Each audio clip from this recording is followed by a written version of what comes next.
Welcome to Connect Canyons, a podcast sponsored by Canyon School District. This is a show about what we teach, how we teach, and why. We get up close and personal with some of the people who make our schools great.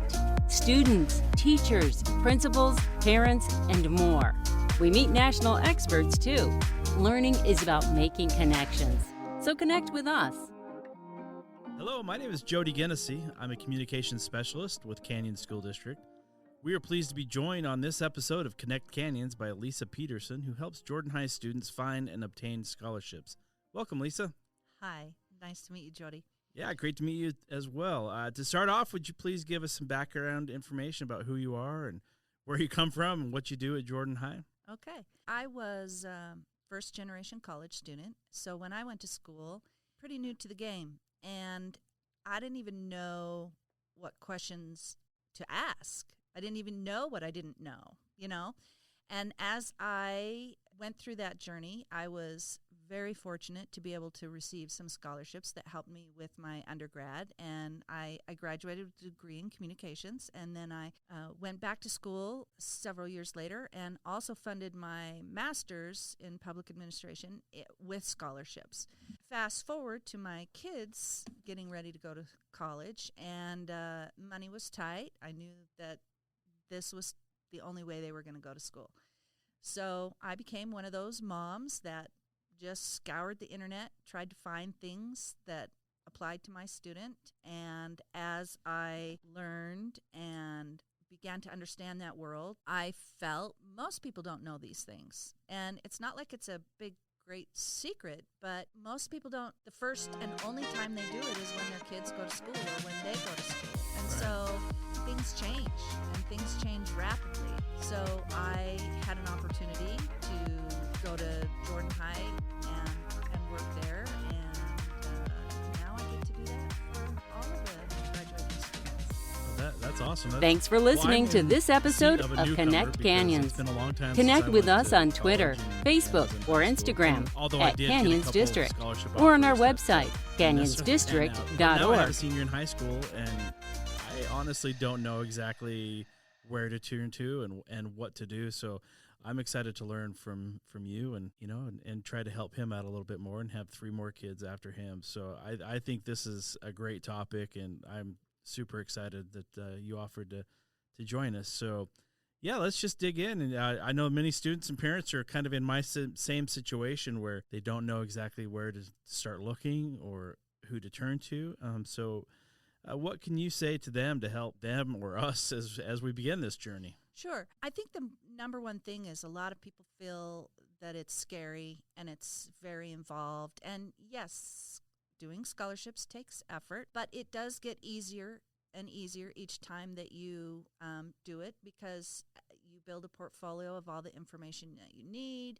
And as you start to familiarize yourself with what is available for your student and also what their interests are, there's a yellow brick road, so to speak, that you can start to follow. And just brick by brick, just go down that road. And I think the main thing I want to say to parents and students is don't be afraid. It's no harder than any of the subjects of school that you are currently in. They should just look at it as another class, another homework assignment, and I think it's very doable, very doable. Every little bit helps. The cost of tuition is going up so much, but there are lots of resources out there, and we'll talk about those in a minute, and lots of things that you can do to prepare your student and to be prepared as a parent. Yeah, speaking of prepared, you mentioned portfolio. Could you expound on what exactly portfolio entails? So I like to talk about a scholarship portfolio with students and parents as their kind of ace in the hole. If they have a portfolio that talks about all of the service or extracurricular clubs or other types of experiences that they've had as a student, generally from 9th through 12th grade, and they have that all in a generalized location. It can be on your computer, it can be whatever. That's only going to save them time and allow them to be prepared as scholarships come up, because scholarship applications are generally looking for the same types of information. Another thing that you would want to put in your portfolio is a copy of your students' transcripts. Some Applications require an official transcript, and those would be sent generally from Parchment, which is the district contracts with Parchment to send those official transcripts. But you can also order an unofficial transcript from Parchment that will come to your student's email that you can download and then save and use those again and again as you apply for scholarships. So if you get all of those things and then a few other things in the portfolio, one other thing that you would want is some essays. So most scholarships that are worth their salt are going to require essays, and those essays are usually very common prompts, some hardship or obstacle that you've overcome, leadership or service experience that you have, and what are your goals and plans for the future. I think actually the third essay is probably the hardest. But if you just write those essays out and you take your time with them, have the parents have another set of eyes, make sure that, the student is explaining things in a way that is understandable to somebody who is not familiar with the school or the situation. So don't use acronyms. Even if you're in FBLA, say, I was the president of Future Business Leaders of America, and then you can put FBLA in there. You want to think that some 90-year-old guy from New York is reading your application and he might not know anything about you. So you want to be very descriptive. And then finally, letters of recommendation.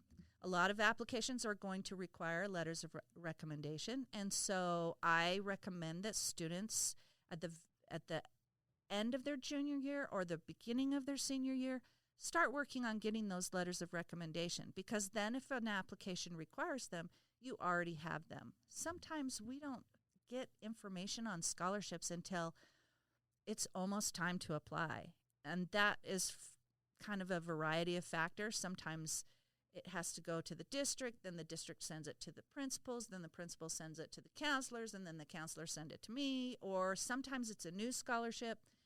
And if you already have that information, all of these things in your portfolio, you are ready to go no matter what.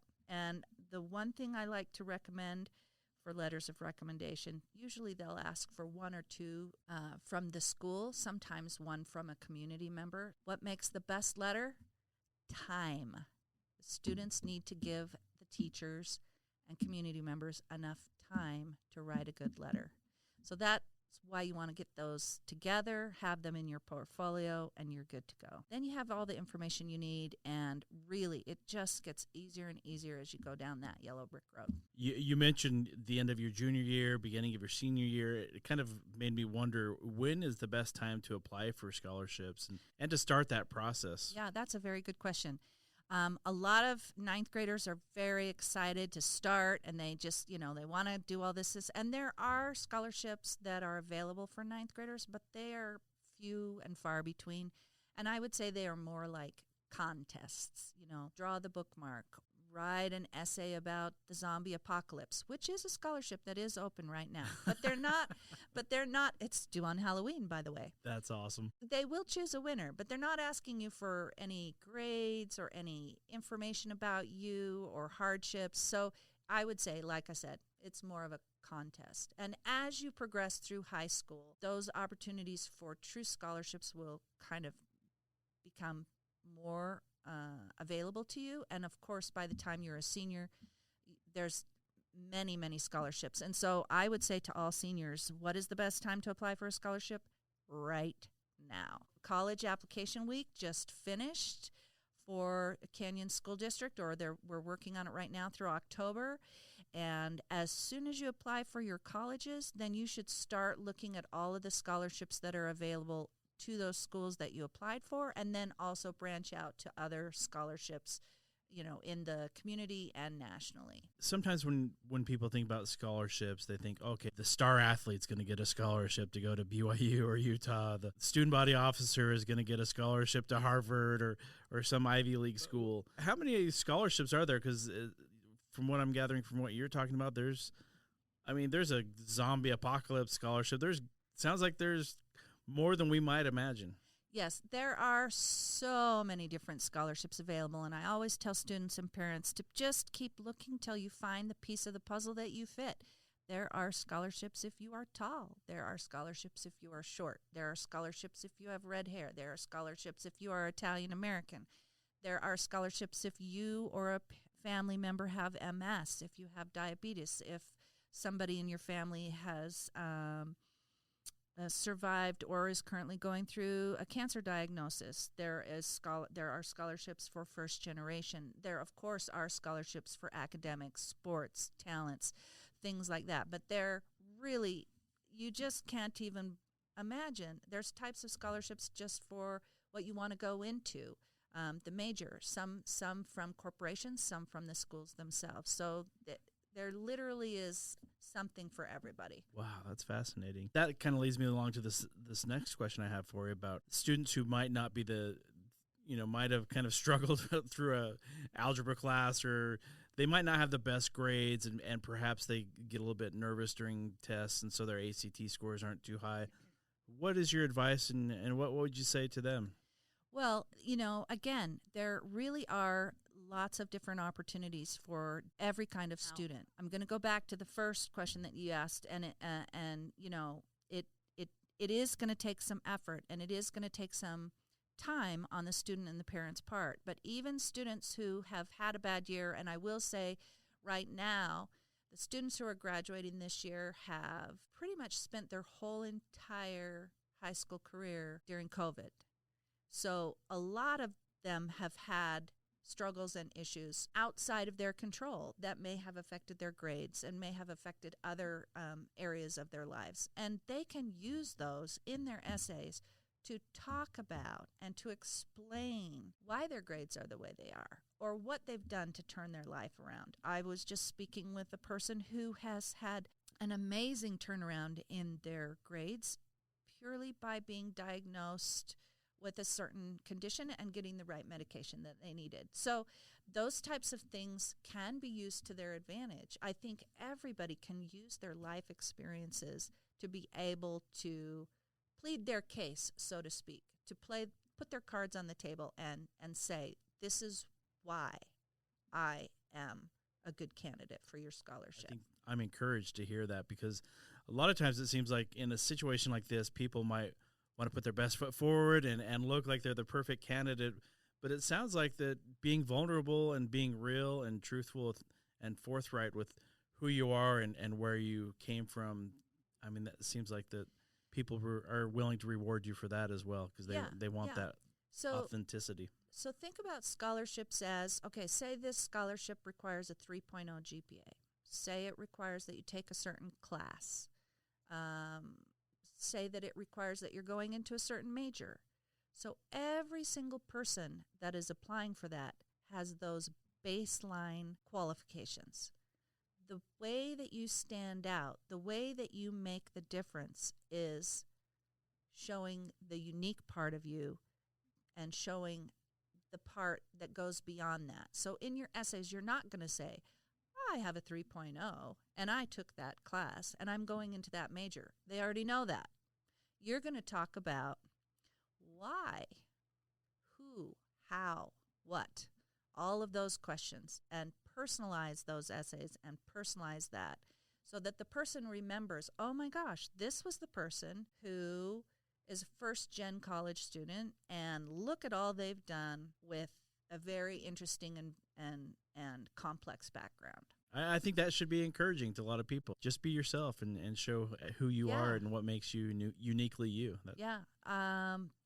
That's one of the things that I tell all the students, that if you have a certain interest or a certain opportunity or a certain experience that not a lot of other people have, make sure that you can highlight that if possible. There's also a lot of different types of scholarships that are available that don't necessarily have anything to do with grades, but are more needs-based. And those would be, of course, grants from either federal sources or even school, college money, or even private, based on other criteria besides grades. Do you want to expound on that a little bit? Because I was curious what you hear about federal aid and scholarships, and I was wondering what the difference was with that and things like that ties into this. So a lot of people, that's a very good question. A lot of people get confused. They say, oh, financial aid, oh, what does that mean? And what is the difference between scholarships and financial aid? Well, financial aid is basically any outside source that helps you attend school. So that includes scholarships, but it also includes grants, and grants can come through FAFSA, through the Pell Grant, and also tuition waivers. Now, many students and parents may be familiar with fee waivers at the high school level. Tuition waivers don't exactly function in that same way. Tuition waivers are basically like a coupon. So if the tuition was $1,200 and you got a tuition waiver, you might get a $200 coupon, so to speak, and your tuition then would be $1,000. But then you don't see any real money, but you don't have to pay any money back either. You just get a reduction on your tuition. Scholarships, of course, generally you do not pay a scholarship back. You could lose a scholarship if you don't fulfill the requirements of the scholarship, depending on if it's a private or a scholastic or coming from a university. They may have that you have to enroll full time, that you have to keep a certain GPA, and of course then you would want to work your hardest to do those things so that you could continue receiving that money. Grants also don't need to be repaid. Could you explain what FAFSA stands for and why that's important for students to know about and what it is? Yeah, sure. FAFSA stands for the Free Application for Federal Student Aid.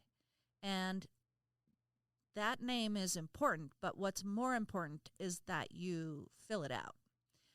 That is probably the single most large funding source for any student.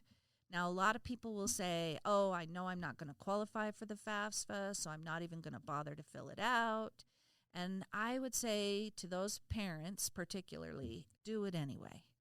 More and more scholarships are requiring the FAFSA to be filled out in order to even be eligible to apply for their scholarships. Interesting. Yeah, and even some merit scholarships, which merit means purely by things that you have done, your achievements. Usually they're talking about academics. So even if it's not a needs-based scholarship, and needs-based means that you do have a financial need, they're going to ask you to fill out that FAFSA. And their reasons can be different.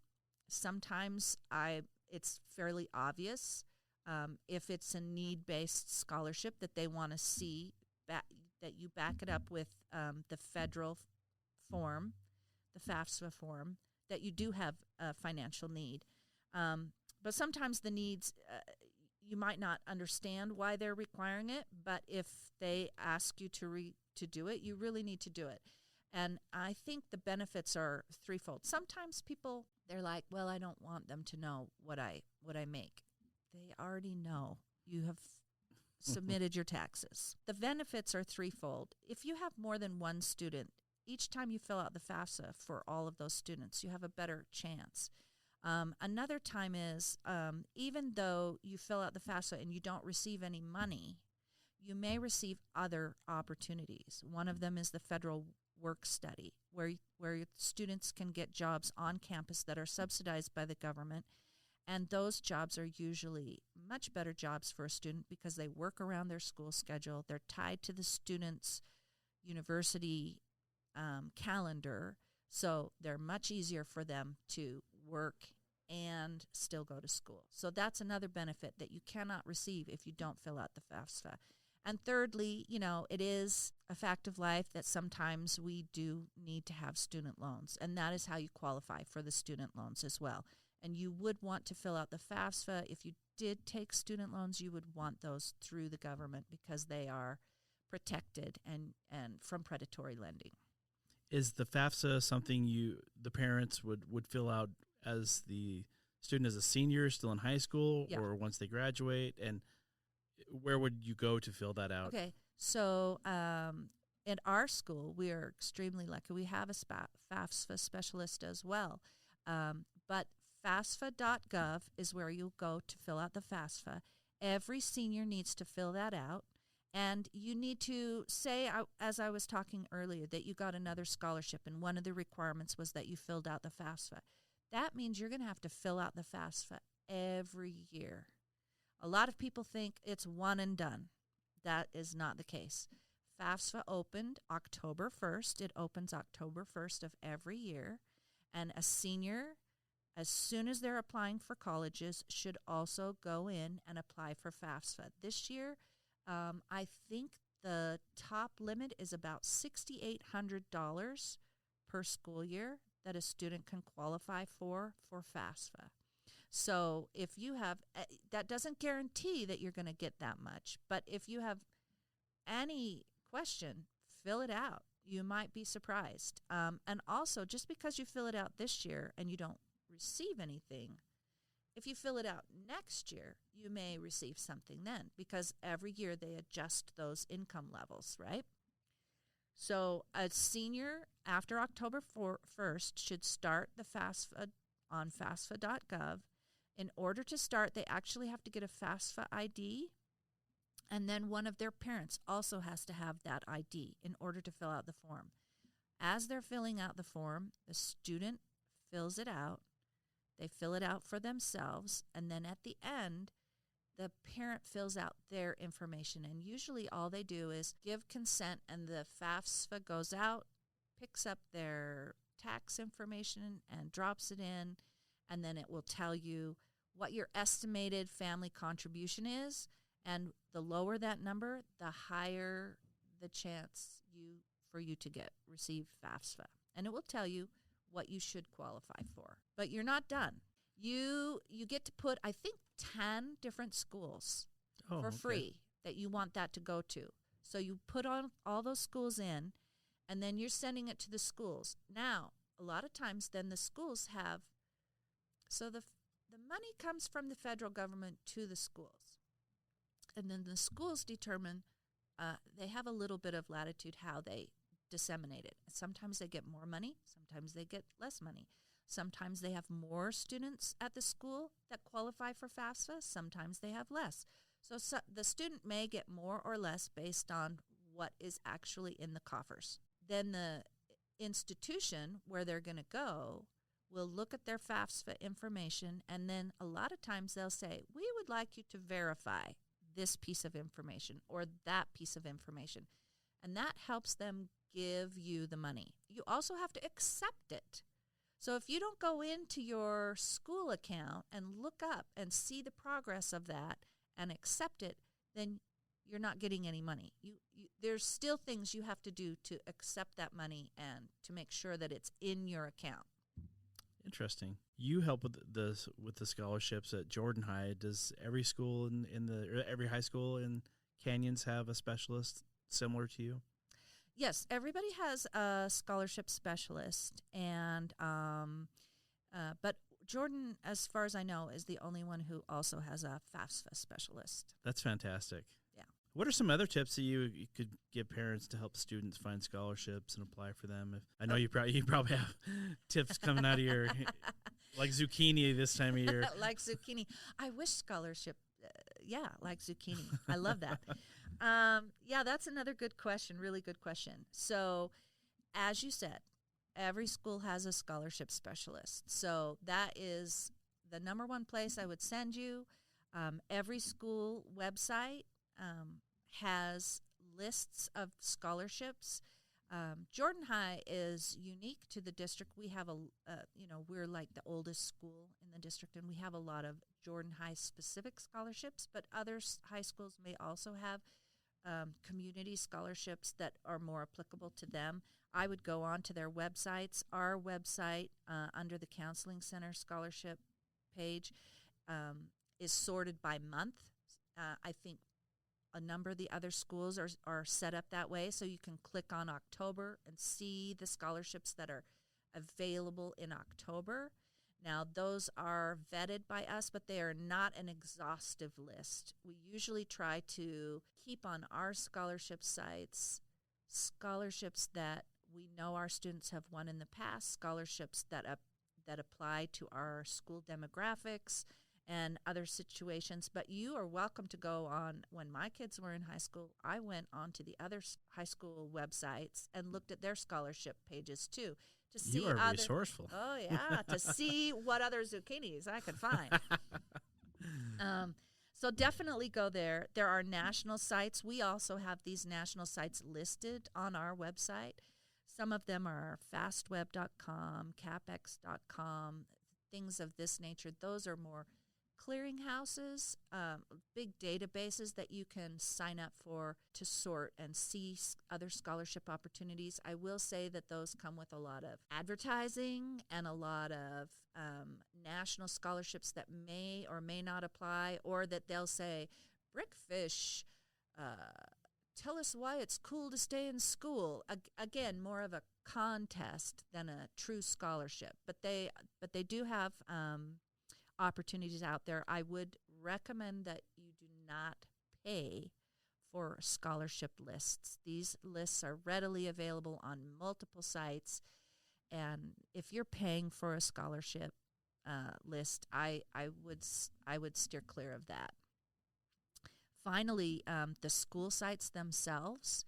Again, we have links on our scholarship page to all of the major schools in the state of Utah that you can look at their scholarship sites and see what may be available. I know that on those school sites, they also have first-gen scholarships, hardship scholarships, leadership scholarships, talent scholarships, merit scholarships, all kinds of major, if you're going into a certain major.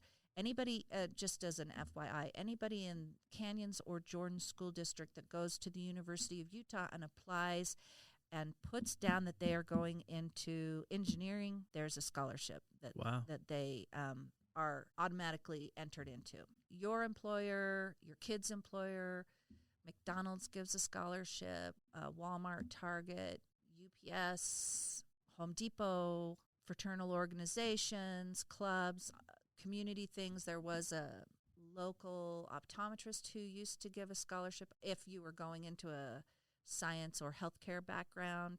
That, lots of local ones that you could apply to. And then, of course, like I said before, your counselors, your teachers, your scholarship specialists, anybody, just ask them. Pretty neat to see how many people are willing to help pay for that. I think it's really an impactful job, and I get a lot of satisfaction. It's more about the validation that a student receives, that their plan, their goals are important, not just to them but to others, and also that they're worth something. Yeah, that's awesome. If there's one thing that you could boil down and say, hey, this is the most important thing that students and parents can do to obtain and earn scholarships, what would that be? Oh, it's really hard. It's a really hard thing that I'm going to tell you. Okay. I'm bracing myself. Start. Just start right away. There are things you can do immediately, working on your essays, working on your letters of recommendation, getting a copy of those transcripts. I did have another question, and sure. maybe this is a personal nature, but I know it affects a lot of students in this area. So my son is planning on going on an LDS mission shortly after graduating from high school. I know other students have, they'll take a year or two off, and maybe it's a military, or maybe they just need a break from school or whatever. Should they be doing the same stuff right now, or do they wait till they return and are ready to get back into it? I am so glad you asked this question, because this is the number one thing that really gets my goat. I'll ask a kid, and they're like, no, I'm not going right away. I'm going to either take a gap year, or I'm going to go on a mission, or I'm, going in the military. The best time to do scholarships is when you're a senior. Your ACT is current. Your leadership, your extracurriculars, you're all on the same level playing field as anybody else. Now is the time to do those. Now is the time to do the FAFSA, even if you're going to go out on your mission before school starts in the fall, when you might use it, because that gets that ball rolling with all those entities. They know you're coming. Apply to as many schools as you think you're going to go to, and then you can defer for religious, military, or humanitarian service, and you can defer almost as many scholarships for those reasons as well, even sometimes for health reasons. So your best thing to do is, again, that same advice. Start right away. Get going on those things. And wouldn't it be so awesome that you had 3 scholarships that you had to then defer for later rather than, nothing. And when you came back, then all those kids in your cohort are already in school. They've already taken all that money, and you're competing against this new graduating class. And you're kind of neither fish nor fowl. You're not a high school senior. You're not a college student. So now is the time. Oh, great. Well, thank you. Anything else you'd like to add or emphasize about the scholarship process? One other thing is that it's not a one and done either. Sometimes a student will say, well, I got an academic scholarship, so I can't have another scholarship, can I? Yes, you can. I will say that the state of Utah has a new program that is really great in some ways, but also a little bit difficult to navigate in others.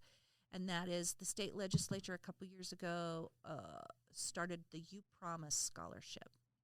And that is if you qualify for FAFSA in any amount, but it is not enough for tuition, the state will supplement with a last dollar scholarship, meaning the difference, that gap, so that you can go to school. And right now it's 2 years, but some schools are going to 4 years to providing that aid. Because of that, when you get other scholarships from outside entities, that lowers that gap that you may get. That makes sense, yeah. Yeah. So again, look at all your options, because if you can get a scholarship and defer it, you're going to have options down the road too. But you can also, once you're in school, you get departmental scholarships. You can get other private scholarships that are affiliated with the school or with your employer. So keep filling out the FAFSA, keep filling out the scholarships. You're going to have all the information you need. You'll have that portfolio. You can just add to it over the years and keep trying. I mean, I went back to school for my master's 30 years later, and I was able to pay for about half of it with scholarships or tuition waivers, purely because I just did the research to know what I would qualify for. Wow, that's awesome. Thank you for sharing that. Did you get the zombie apocalypse No, scholarship? I never applied for the zombie apocalypse scholarship. That is my loss, I guess. Most important really is you know how many you're going to get if you don't do it. That's a big fat zero. Yeah. So just go for it. That's great advice. And thank you. I've really enjoyed all of this on a personal level, but also I know that this is going to be so helpful for so many people who listen and heed your advice. So everybody, let's get started. Maybe wait till my son gets started, and we'll get a little. No, I'm just joking. No, let's do this. Take advantage of this. Thank you so much, Lisa Peterson, for joining us on this episode and for sharing your time and talents with us. No problem. It was a pleasure. And we'd like to thank you as well for tuning in to Connect Canyons. Let's connect again soon.